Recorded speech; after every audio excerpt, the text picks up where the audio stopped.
What's up, everyone? Welcome back to the Marketing Nomad Show. It's your favorite marketer and podcast host. My name is Prit. With me today, I've got a very special guest, Dr. William Attaway.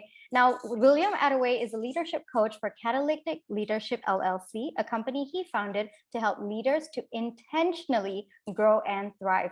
He has served in local church ministry for over 25 years and is currently the lead pastor of Southview Community Church, a church in Herndon, Virginia, near Washington, D.C., where he has served since 2004. He holds a Ph.D. in Old Testament with an emphasis in Biblical Backgrounds and Archaeology, and he loves to read, speak about leadership, organizational change, archaeology, and building up people and teams. His newest book is Catalytic Leadership, that was released in January 2022. Originally from Birmingham, Alabama, William now resides in Northern Virginia with his beautiful wife, Charlotte, and their two daughters. William, how are you doing today? Prit, I'm doing great. It's such an honor to be with you. Thanks for having me on your show. Thank you so much for being here. All righty, William, I'm pretty excited to get into today's topic, and that is about catalytic leadership. But before we get into that, can we first get to know who you are and what is it that you do from you? Yeah, sure. So as a leadership coach, what I do is I help leaders to choose to intentionally grow and thrive, as you said. So that's from entrepreneurs and solopreneurs, small business owners, C-suite leaders, educators, government contractors, and employees.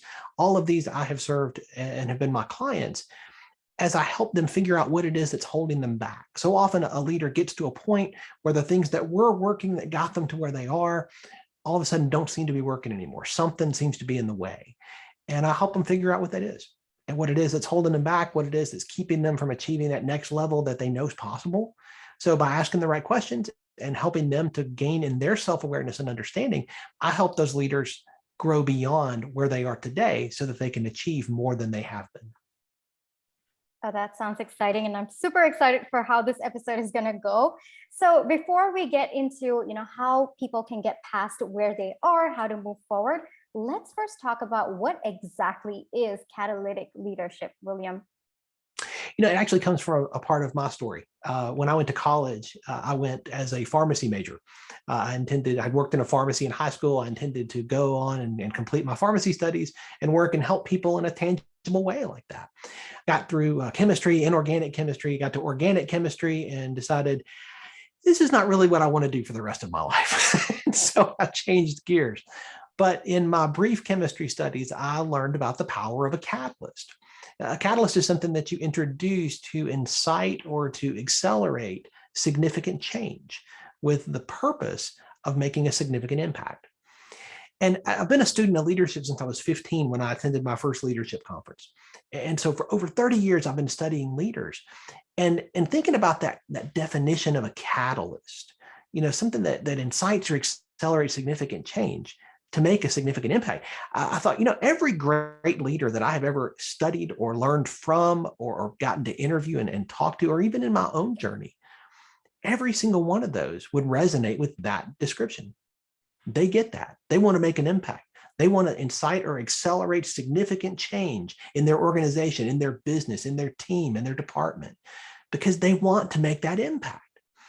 And so I started to think, what are the threads? I've been coaching leaders for over 20 years. What are the threads that run consistently through a lot of those coaching conversations? No matter where you lead and what context you lead, whether it's, working for the government or as a contractor, or whether it's an educator, or whether it's a solopreneur, the same principles of leadership apply. And so thinking through so many of those conversations, I found that there were 12 threads that were consistent that ran through so many of those. And so that's what I wrote about. And that's what I mean by catalytic leadership. It's these 12 principles that really cause someone to become a leader that makes a difference. That's amazing. I think that's a perfect definition to sum it all up, because I think when we think of leadership, at least in the traditional sense, I think that one often mistakes it as hostility or, as abusive of that power. But what you're trying to say is that you become the leader first, as in you show your credibility, you show, you take the lead, you show yourself as an example, and then others follow. Now, what are some of the positive impacts of catalytic leadership versus what people would normally, the perception of leadership, the negative perception of leadership? I think some people have this perception of leadership, like exactly what you said, this abusive model, this dictatorial model where somebody just sits in an office and fires off directives and missives and do this and don't do this and how dare you do this. That's not leadership. There may have been a day when that was considered leadership. I don't think so. I think that's something else. Leadership is Yes. about learning to pour into the people that you lead and invest in them to accomplish something together. That's leadership. So when I think about catalytic leadership, you're doing that very intentionally because you want to see a significant impact over time. You want to see change in individuals on your team and in your organization. So when I think about this, I think it's really about investing in people. It's about investing in the teams that you lead, seeing them not as cogs in a machine, as people who do tasks. No, you see them as fully orbed people, as 3D people who matter. And that's how you treat them. That's how you lead them. That is what makes a leader, I believe, catalytic. That's awesome. And when you say investing in people, can you give us a few examples so that it's a little bit more clear? How can my audience invest in their teams, invest in the people who are working for them? I think it begins with listening. I think listening is one of the most underrated leadership skills that very few people talk about, very few people intentionally develop. When I do one-on-ones with my direct reports on the team that I lead, I do those every week, not because I'm bored and have nothing else to do, but because I want to listen, and I create these times intentionally so that I can listen to them, not just what they say, but what's behind what they say, what's underneath it. I want to hear what matters to them, not just in the office, but what matters to them as an individual. I want to hear their goals, their dreams, their hopes. Where do you want to be in 5, 10, 20 years? Because part of my job as a leader is to help them get there, to invest in them, to pour into them. But all of that begins by listening. That's a choice. And it costs you nothing financially to do that. This is something that anybody can do. You just have to choose to do it and invest your time. Oh, I love that example because, when people hear the word invest in other people, usually the first thought that comes to your mind is money. And then, sometimes solopreneurs, they say, I don't have that money yet. But your example was right on. Sometimes it's not about monetary investment. Even listening is just so underrated and it's so powerful. And I absolutely loved that you mentioned that. Now, coming to, your book, let's talk a little bit about that. Can you tell us the story behind why you started writing your book? Sure. It really came out of so many of the coaching conversations that I've had over these last 20 plus years. My goal is to put these principles in the hands of people so they can do something with them. I want to see people accelerate change in their own leadership. I want to see them make a significant impact where they are. And, I do a lot of one-on-one coaching. I do some group coaching. But the value of writing things down and pushing it out to a broader audience means that more people can benefit. So that's really why I wrote the book, to try to get these principles into as many hands as I can so that more people can benefit. I think that what Craig Rochelle says is so right. When a leader gets better, everybody benefits. Everybody on that team and that department and that organization, the mission benefits, all because you invested in that leader. And that's what I do. Oh, that's amazing. And can you share maybe 2 or 3 principles from your book, just a sneak peek of them? Sure. The first chapter is, I think, the most important one. It's what I call the non-negotiable when it comes to this. And that is the cultivation of a teachable spirit.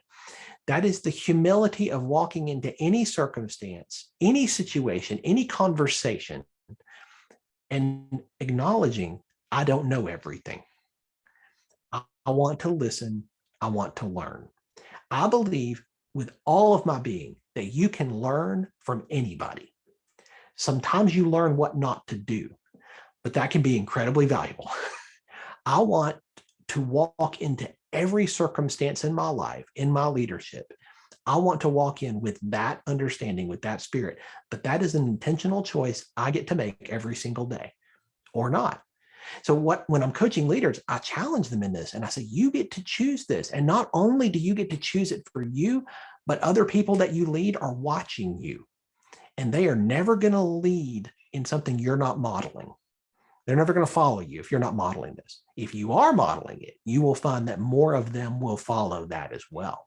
So if you want your people to be more teachable, if you want them to have a learning posture, it starts with you. It starts with the leader.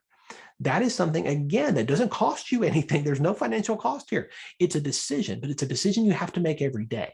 It's intentional. It involves the people that you spend time with, the environments that you spend time in, the workshops, the seminars, the conferences, the podcasts that you listen to, the books that you read. All of this influences whether you are going to maintain and cultivate an intentionally teachable spirit or not. Wow, that is just absolutely so powerful. I hope you guys are writing notes, because I definitely am writing notes as this interview goes by. And I do want to, specifically mention that the fact that people find it so hard to say, I don't know everything. I think there's a lot of pressure on us as entrepreneurs. And of course, when you're a coach, when you're a consultant, you are supposed to be an expert. How do we navigate around that mind block of not accepting that we don't know everything? I think part of it involves the people that we spend time with. I just this week wrote an article about blind spots, about leadership blind spots. And there's some great research on this that indicates that statistically, on average, leaders have 3.4 blind spots, right? The thing about a blind spot is you don't know you have it. You don't know your blind spot. Yes. But you know who does? The people around you. That's true. They know your blind true. spot. That is true. But are you asking them? Are you listening? Are you teachable enough to receive it when they share it with you? And this is one of the things that I challenge leaders on is you have to create an environment where people are going to feel not only free to give you that level of honesty, but in fact invited to give you that level. Are you going to value it? Or are you going to push back on and argue with them and tell them, you don't know what you're talking about? The environment you create with your words, with your attitude matters.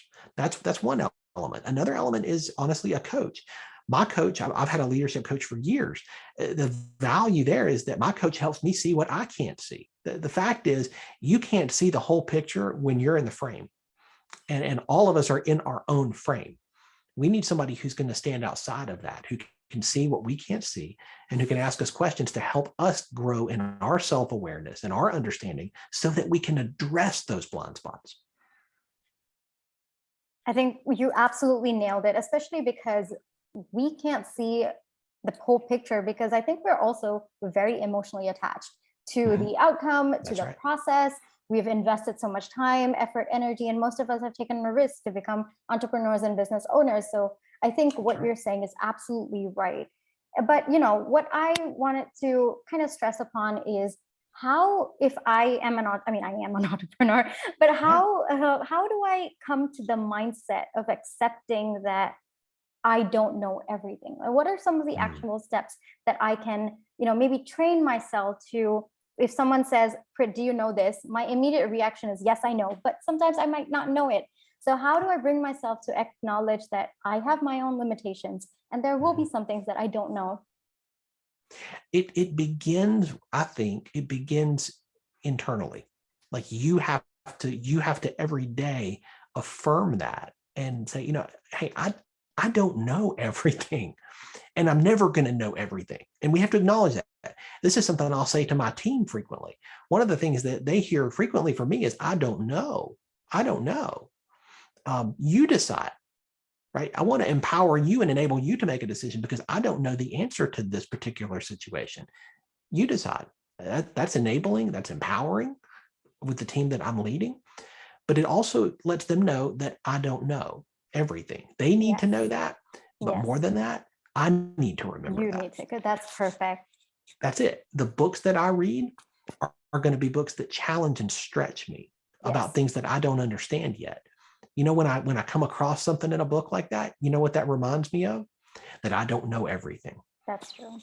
That's absolutely beautifully put. Thank you so much, William. So that was number one. What are the other two concepts, principles that are in your book that I would love to hear about? Yes.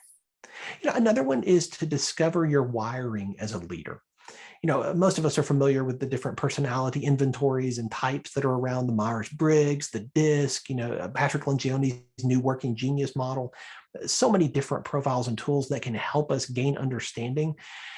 But I find that sometimes leaders may have that information, but it hasn't moved them toward the actual transformation that they need. When we begin as leaders, the natural tendency is for us to copy leaders that we admire, right? We begin to emulate them. Sometimes it's the words that we say, the vocabulary we use. I've even seen leaders emulate the dress of the people that they admire. That's understandable at first. When you're a young emerging leader, that's normal.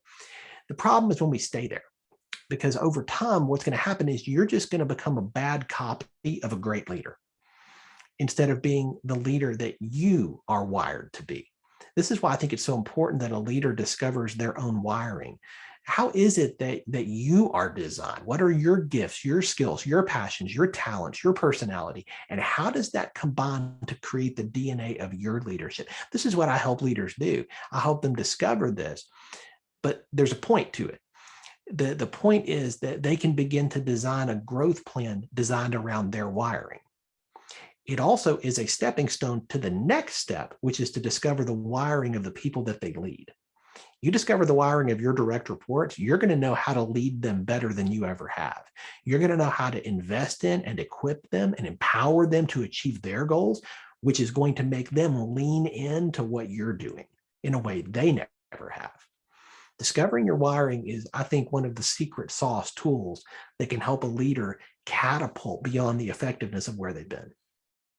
Oh, this is so true. I mean, when you're saying it in my head, I just went tick, tick, tick, because this is definitely one of the biggest lessons that I personally had to learn. And I learned with a lot of effort, actually, because I think when you're a newbie entrepreneur, like I was 3 years ago, it's very natural to emulate all of your leaders, and what may be their strengths may not be your strengths. And I had to learn that a hard way. And I think this is also something that I've actually spoken about in length, because it was a huge process for me to learn in my upcoming book. But absolutely, because I think that the factors that affect them, the resources that they have and do not have, may be very different from what your personality is, what your resources are, what your strengths are. And I think it's important. I love the way you say it, discover your wiring. I think that just absolutely nails the point home. What are maybe one or two actionable steps for people to find out what exactly is their wiring? Because I think we are so attached to emulating the people we respect and admire that sometimes it might be hard for us to say, okay, well, that's their strength and I got to figure out mine. So what are some of the steps that they can take?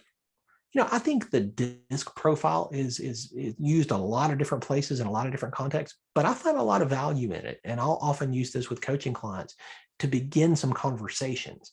It's going to indicate areas of strength. It's going to indicate areas of weakness, both of which are important to discovering your wiring. I mentioned a minute ago, Patrick Lencioni's new working genius profile. This is a newer tool, but one that I've used extensively with our team, and I found a lot of value with this. The premise is that we tend to focus on our weaknesses, thinking that if we could just get our weaknesses up to par, well, then we'll be better and more well-rounded. Lencioni's model focuses around your strength area. You have an area where you are a genius. Every one of us does. Okay, so understanding that, if you can move more of your time and energy and effort into the area where you are a genius and learn to delegate what you're not at, things that are areas of working frustration, for instance, then, hey, this is only going to help you be more effective and grow in your leadership. These are tools that can help us discover this. I think over time, this is where a coach is helpful. And, whether it's me or another coach, this is a coach that's going to help you, who is for you, and is going to help you say, okay, this is where this profile or this tool indicates I am. But where do you want to be? What's your goal? What are you after? 10 years from now, what does Prit look like? Like, let's figure this out. And then we can begin to build the path to get you there intentionally.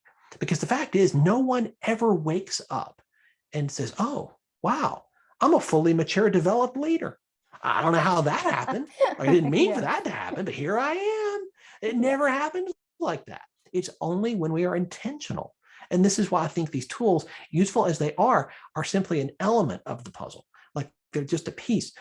this is important. It's a process that has to be worked through to help you not only discover it, but figure out how that wiring can be leveraged for the benefit of whatever you're trying to accomplish, whatever you're trying to lead, whatever your mission or your business is. I think it's absolutely right, because I've not actually heard of the Working Genius profile, and I will definitely check it out after this. What is it called again? Who's Yeah, the the person? Working Genius. Yeah, Working The Genius. Working Genius profile. Who is it by? Yeah, Patrick Lencioni. Okay, perfect. I'm definitely going to make a note of that. I'll even put the link in the description box below. And I really like the fact that you said that it's important to understand our weaknesses and also our strengths. I think that so many times we're so focused, oh my God, this is my weakness. I got to fix this. I got to fix this. But we don't realize that we got to leverage our strengths as well. And I think absolutely you've brought that to our attention. And I absolutely am, quite grateful that you are telling us it's not only your weaknesses, it's also your strengths. Yes. And what is the third thing that we probably need to keep in mind, William? About discovering your wiring? Yes. I think the importance of this, again, goes beyond just you. It's important to know that about yourself, because that's going to help you chart your path.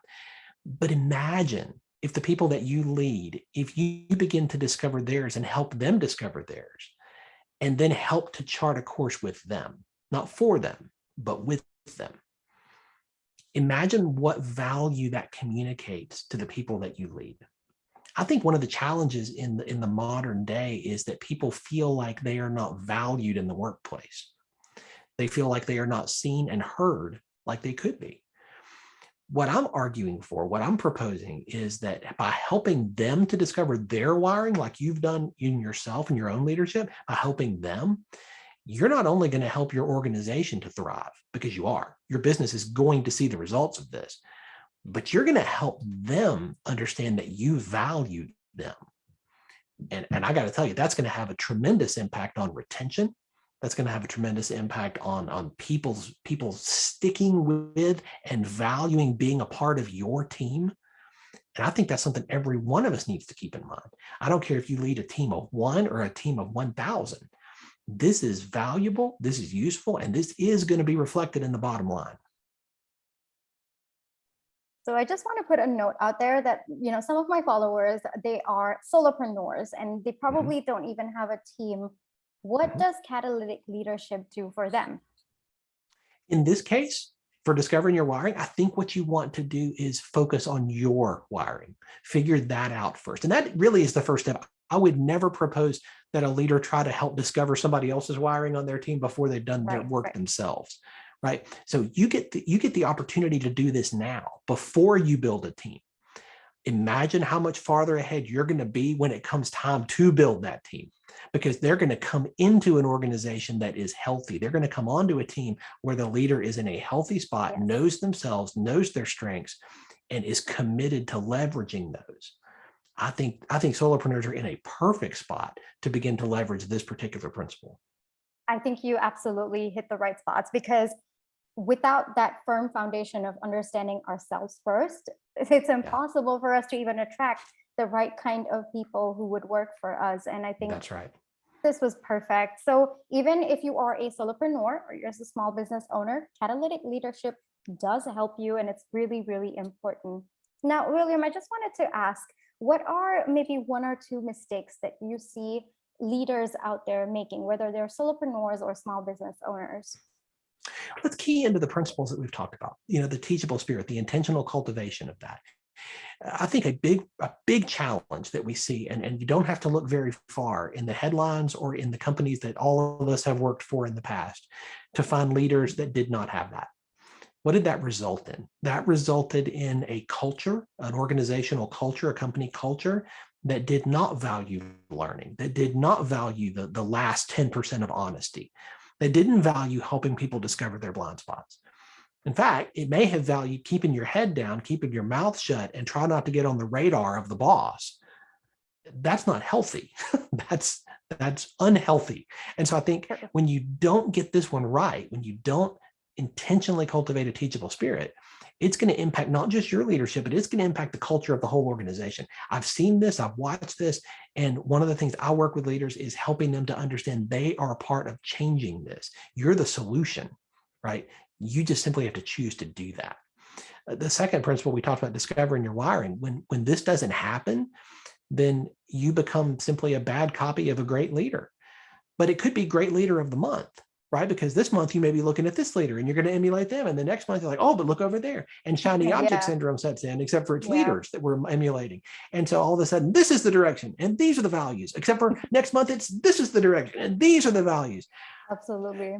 That's so difficult and disheartening for a team to have a leader like that. So I think that's the importance of these two principles. And if you don't get them right, boy, you'll see that reflected on your bottom line too.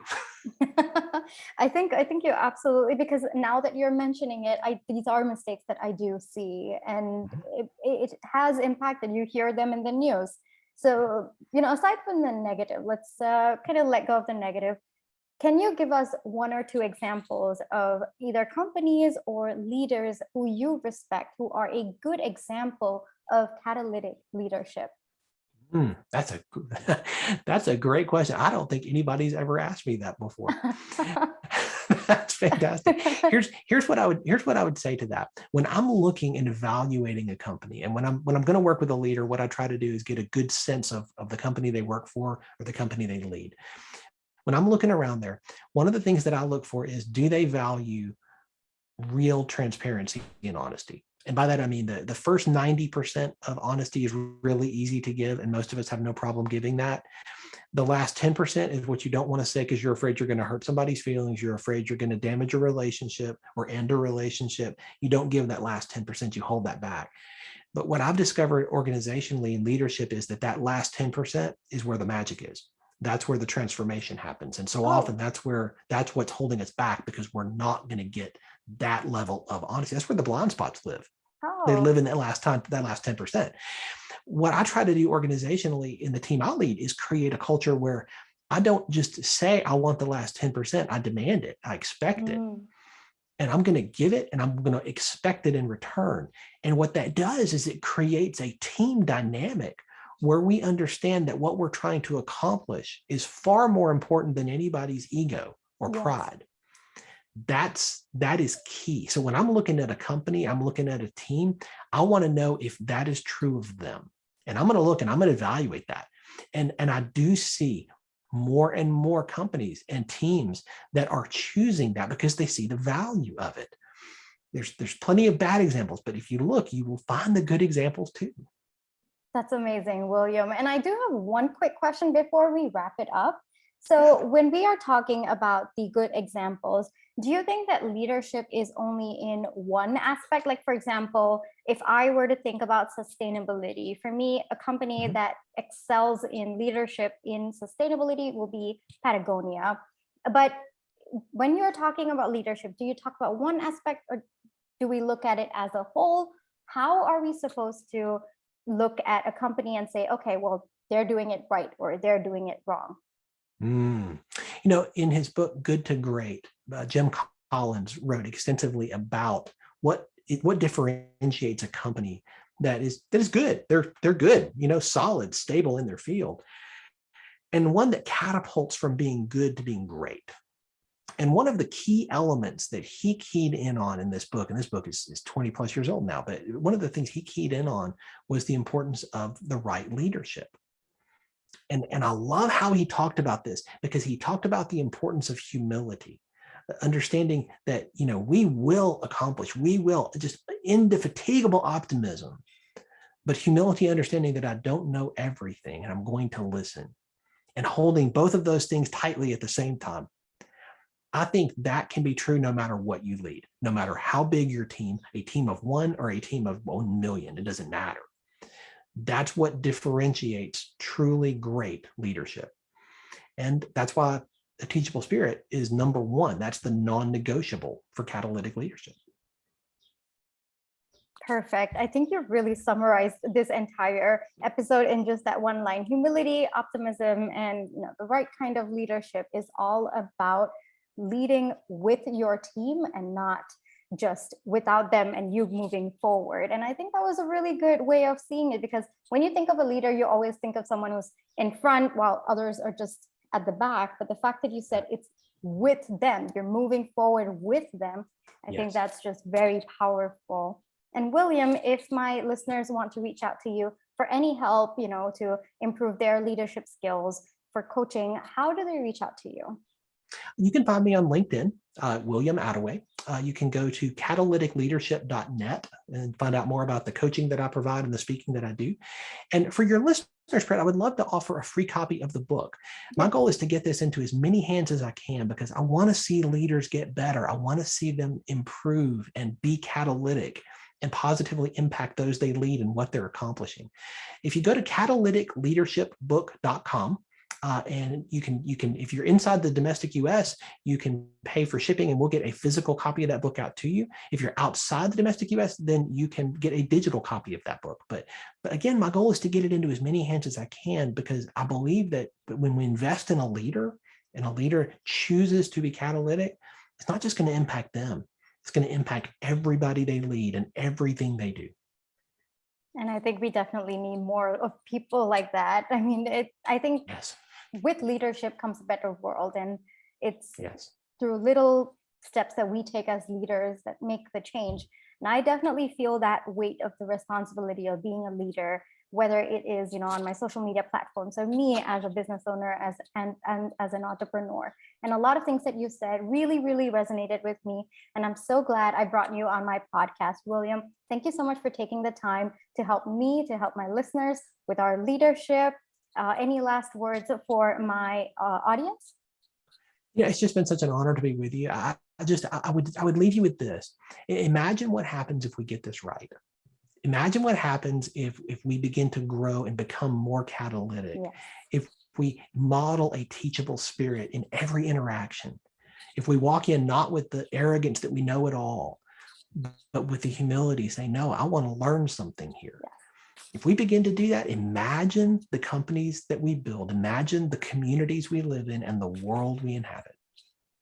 Oh, that's so powerful. It gives me goosebumps because it's especially in the world that we live in today, there's a lot of negative stuff that happens. And I think it is with us taking charge and saying, no, I'm going to do this right. I'm going to be a good leader. I'm going to be the one that makes a difference. And I think it's with each of us saying the same thing. I think that's going to make a world of difference. And we need more of that. We really, really need more of that. So thank you so much, William. Thank you so much for your time. For those of you who are listening all the way up until here, thank you so much for listening. I hope you're staying safe, staying healthy.